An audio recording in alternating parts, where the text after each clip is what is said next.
Hello class, in last lecture we have taken one example on the probability that in a class of 260 senior, 93 study Spanish, 95 study chemistry, 165 study mathematics, 18 study Spanish and chemistry, 75 study chemistry and math, 20 study math and Spanish and 15 study all three subjects.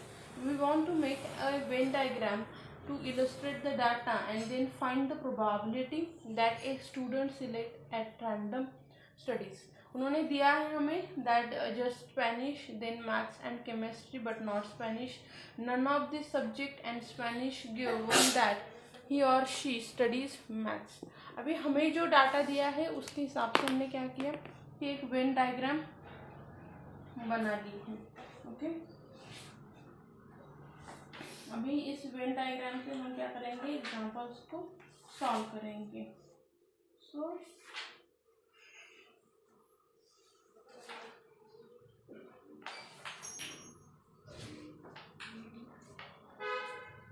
तो यहाँ पे देखो क्या क्या दिया गया है कि 93 स्टूडेंट जो है वो क्या कर रहे हैं, 93 स्टूडेंट स्पेनिश स्टडी कर रहे हैं. 95 स्टूडेंट्स जो है वो क्या कर रहे हैं यहाँ पे कि केमिस्ट्री पढ़ रहे हैं. ओके,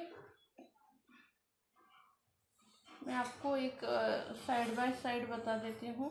देखो 3 सब्जेक्ट हैं, इसमें कुछ कॉमन पोर्शन भी है. तो टोटल जो मैं यहाँ पे अगर स्पेनिश करूँ तो 93 जो है स्पेनिश है. उसके बाद 165 स्टूडेंट्स जो है 165 स्टूडेंट्स मैथ्स पढ़ रहे हैं एंड 75 स्टूडेंट्स केमिस्ट्री पढ़ रहे हैं. पर इसमें भी क्या है ना कि 20 स्टूडेंट जो है वो क्या करते हैं, मैथ्स एंड ये आपका स्पेनिश है, केमिस्ट्री है, मैथ्स है. 20 स्टूडेंट्स क्या कर रहे हैं, मैथ्स एंड ये दोनों भी शेयर कर रहे हैं. ओके, मैथ्स एंड स्पेनिश दोनों कॉमनली पढ़ रहे हैं. तो हम क्या करेंगे, कॉमन पोर्शन में यहाँ पे आपका आ जाएगा 20. तो आपका 93 से क्या हो जाएगा, माइनस आपका मैं 20 करूँगी और 165 से भी माइनस 20 करूँगी. तो ये हो जाएगा 73 और ये हो जाएगा 145. ओके, और यहाँ पे ये जो रीजन है इसमें 20 आ जाएगा. अभी उन्होंने और दिया है कि 15 स्टूडेंट सभी सब्जेक्ट पढ़ रहे हैं. जो तीनों पढ़ रहे हैं यहाँ पे 15 है. तो इन दोनों में से ये 15 20 माइनस 15 हो जाएगा. यहाँ पे कितना रिमेन रहेगा, 5 रिमेन रहेगा. अब ये 93 से भी मैंने ये कर दिया. यहाँ पे कितने रिमेन रह गए, 73. यहाँ पे भी कितने रिमेन रह गए आपके, 145. और उन्होंने क्या दिया है कि 18 स्टूडेंट्स जो है वो क्या करते हैं, स्पेनिश एंड केमिस्ट्री दोनों को शेयर करते हैं. कितने स्टूडेंट्स हैं, 18. तो 18 में से 15 तो यहाँ पे आ गए, मतलब 3 स्टूडेंट्स ऐसे रहेंगे जो. तो इसमें से क्या हो जाएगा, वो 3 माइनस हो जाएंगे. और यहाँ पे क्या हो जाएगा आपका, कॉमन कितने हैं, टोटल 18 है. तो मैं क्या करूँगी, ये 75 माइनस 18 करूँगी. तो कितने रिमेन रह गए,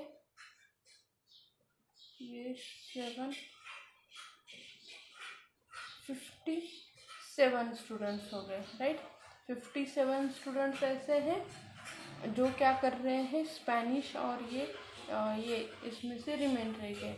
उसके बाद उन्होंने क्या किया है, ये 57 में से अभी ये कॉमन वाला भी जाएगा. कॉमन 57 माइनस क्या है,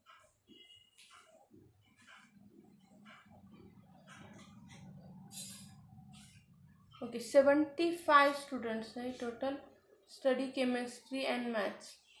एक मिनट है, 95 का ये 95 थे, 95 में से 18 गए तो ये कितने रह गए, 77.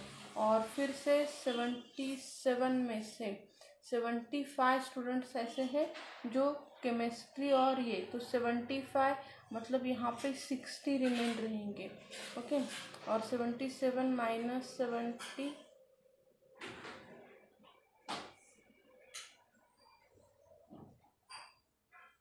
सॉरी -60, तो ये कितना हो गया, 17 स्टूडेंट्स ऐसे हैं जो दोनों भी सब्जेक्ट पढ़ रहे हैं। तो अभी आपको समझ में आया होगा कि ये जो डायग्राम है, वेन डायग्राम, वो हमने कैसे बनाई है।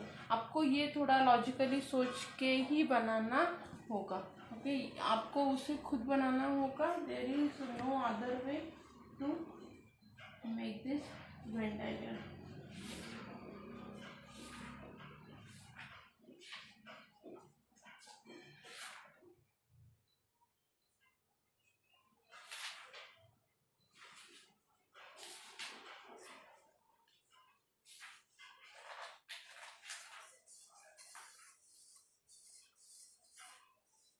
तो अभी हमें क्या करना है, इस एग्जांपल्स को सॉल्व करना है।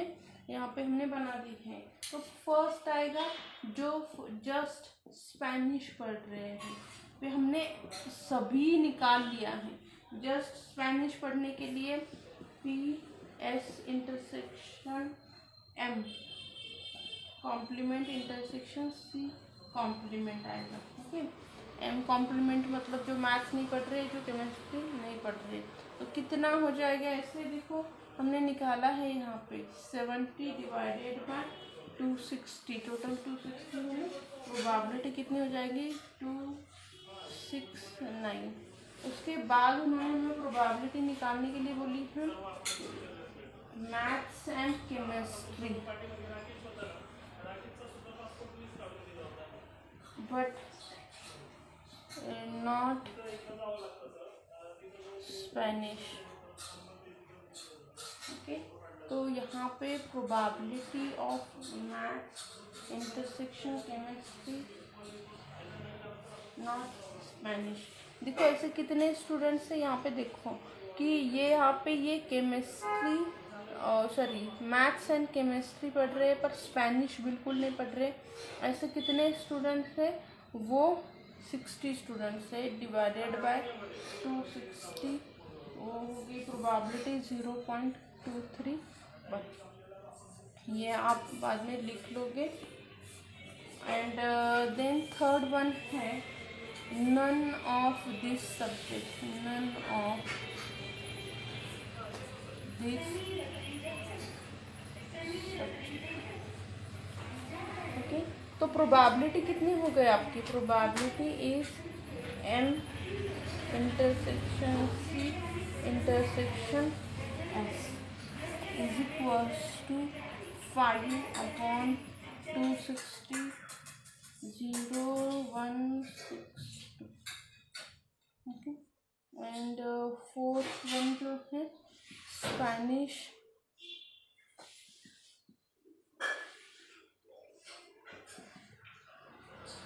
given that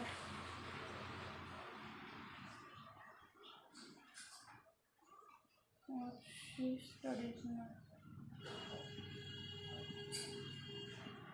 तो इसमें कितने हैं, प्रोबेबिलिटी ऑफ स्पेनिश और इनका हमें ये करना है। तो probability of Spanish intersection maths के कॉमन और डिवाइडेड बाय मैथ्स के। तो स्पेनिश और मैथ्स कौन कौन पढ़ रहा है, स्पेनिश और मैथ्स के कॉमन कितने हैं यहाँ पे, टोटल 20 थे, ओके। डिवाइडेड बाय 260, और खाली मैथ्स पढ़ने वाले कितने हैं, 165 डिवाइडेड बाय 260। तो ये हो गया आपका 0.121, ओके। तो ये है उसका answer. This way you have to solve all the example. Go through the books, आपको बुक्स में और बहुत सारे एग्जाम्पल्स थे। सभी एग्जाम्पल आप क्या करोगे, सॉल्व करोगे, okay.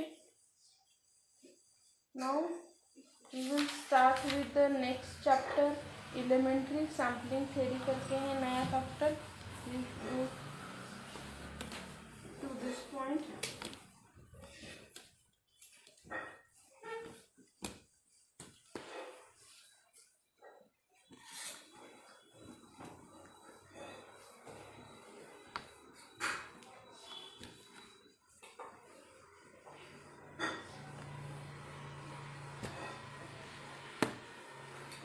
Elementary sampling theory chapter number 6।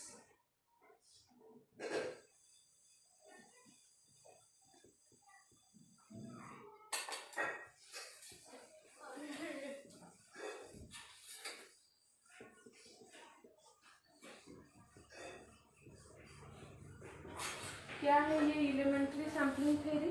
Sampling theory क्या है कि it is the field of the statistics that is in the value with the collection, analysis, interpretation of data gathered from the random sample of population under study. Okay? तो यहाँ पे आपका जो sample theory रहता है हम उसके examples लेते हैं। इसका जो थ्योरी पार्ट है मीन्स डेफिनेशन वगैरह I will send you. Okay, उसके बाद है आपका random samples and random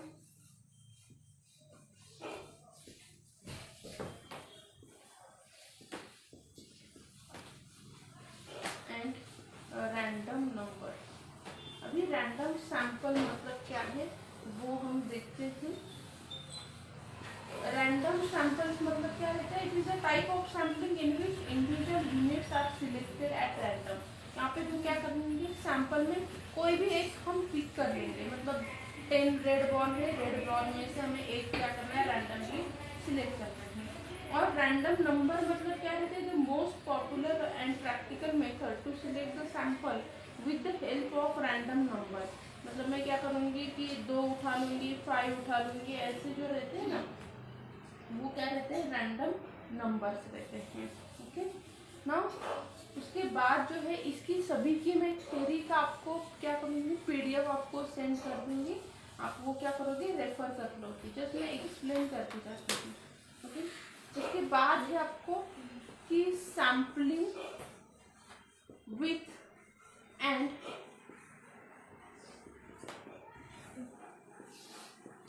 without replacement. यहाँ पे आपको क्या आ जाएगा कि सैम्पलिंग विथ और मतलब ये देखो कि एक यहाँ पे 2 बॉक्स हैं। यहाँ पे हमने क्या किया कि सपोज इसमें क्या है कि रेड है और कुछ क्या है यहाँ पे ब्लू बॉल 6, हाँ यहाँ पे 6 है, सपोज इसमें 7 है। तो सपोज मैंने क्या किया इसमें से एक उठा लिया, इसमें से एक उठा लिया, फिर उसको मैंने क्या किया फिर से रखा नहीं, अभी मैंने क्या किया रिमेनिंग 5 में से फिर से एक ब्लैक उठा लिया। यहाँ पे भी ऐसे है कि आपका यहाँ पे से मैंने क्या किया उसे रिप्लेस ना करते हुए रिमेनिंग इसमें से क्या किया और एक उठा लिया, तो उसे कहते हैं सैम्पलिंग विदाउट रिप्लेसमेंट। ओके, तो इस टाइप के भी क्या रहते हैं प्रोबेबिलिटी में क्वेश्चंस आ जाते हैं। ओके, कि विथ रिप्लेसमेंट एक रहता है, एक रहता है विदाउट रिप्लेसमेंट। कि आपने क्या किया इसमें से एक बार एक बॉल निकाला, उसके बाद जो रिमेनिंग थे उसमें से और एक निकाला, इसमें से भी एक निकाला, उसे रिप्लेस किया बिना आपने क्या किया दूसरा वाला निकाल दिया। ये है आपका sampling with replacement and without replacement. उसके बाद आता है आपका सैम्पलिंग। ये सभी क्या है इसके just the concept. Okay, sampling distribution. With sampling distribution मतलब क्या रहता है? The sampling distribution is a probability distribution.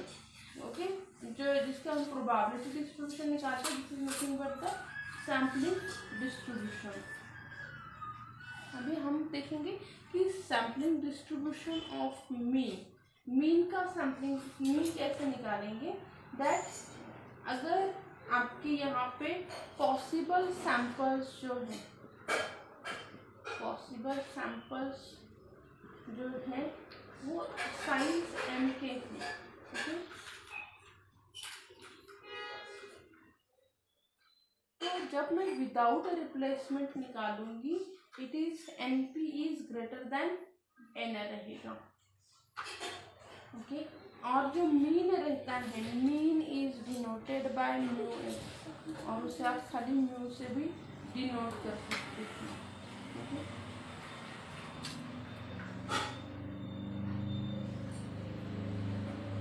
And जो स्टैंडर्ड डेविएशन है दिस इज योर मीन, और स्टैंडर्ड डेविएशन जो है standard deviation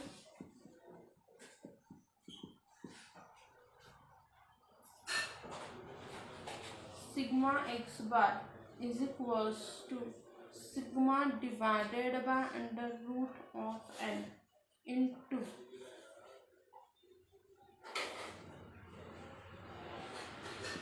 N P minus N divided by N P minus one. ये क्या है? Standard deviation. आप स्टैंडर्ड डेविएशन को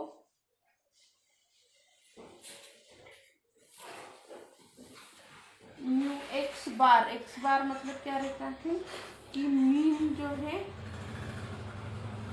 फॉर आपका जो वेरिएबल क्या रहेगा उस पर एक्स रहेगा।